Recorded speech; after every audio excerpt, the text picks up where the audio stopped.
Omuyimbi amanyikiddwa nga Gerson Wabbuyo abasinga gwe tumanyi nga Gravity omutujju olunaku olwaleero mu budde obw'amalya g'ebyemisana ng'ennaku z'omwezi 28 omwezi ogwamuwakanya eddaaza 2024 olunaku lwa Mukasa oba Wednesday mu Lunyanyimbe akwatiddwa ab'ebyokwerinda ng'ensonga zeekuusa ku bubbi okusinziira ku mwogezi wa poliisi omukulu amanyikiddwa nga Patrick Onyango zaatangazizza eri bannamawulire ku poliisi emanyikiddwa nga eya CPS Kigwayo Central Police Station. Omukulu Gerson Wabbuyo abadde mu nteekateeka ze ez'okugenda ku kisaawe ekimanyikiddwa ekya Cricket Oval ekisangibwa e Lugogo ng'agenda kwogerako eri bannamawulire ku nteekateeka ze ez'ekivvulu ky'ekigenda okubeerawo ng'ennaku z'omwezi 7 omwezi ogwamutunda oba Septemba omwaka 2024 wabula oluvannyuma ennyo ab'ebyokwerinda bamutegeezezza nti ayamuke ekibuga ayite emabbali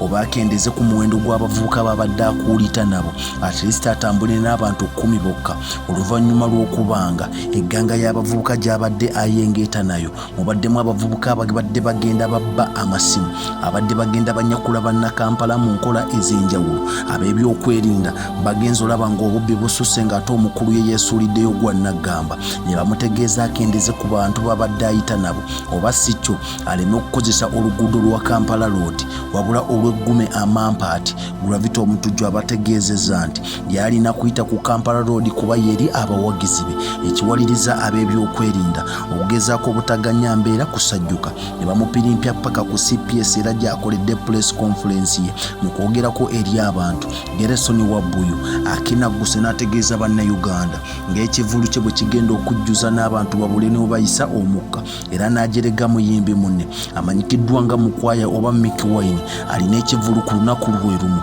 ng'ennaku z'omwezi 7 omwezi ogwa Septemba oba Mutunda mu bitundu ebimanyikiddwa nga ebya Jaspia Emunyonyo n'ategeeza nti Mickey Wine talina ndongo amaze emyaka nkuyanja nga tayimba niye ajja kuvaayo akaabe obuziga obw'ekirogo ayonoone ssente z'abannayuganda bwe basasula emitwalo 2 okugenda okumulaba naye ng'ate tewali mulamwa ajjukiza bannayuganda nti Mickey Wine ono tebalina ssente ze bateeka mu ndongo wabula bakola gwa kunnyunyunta nakaaba buziga bwa kirogo mbu bakolerera struggle ngenda kutuusaako enteekateeka zonna nga bwe zinaatambula weekuumire ku Export TV nze Omwana Soda subscribing TikTok account following ne Facebook Omwana Soda ensonga nkuyanja nkyaleeta Mukama Katonda omulungi akunkuumire.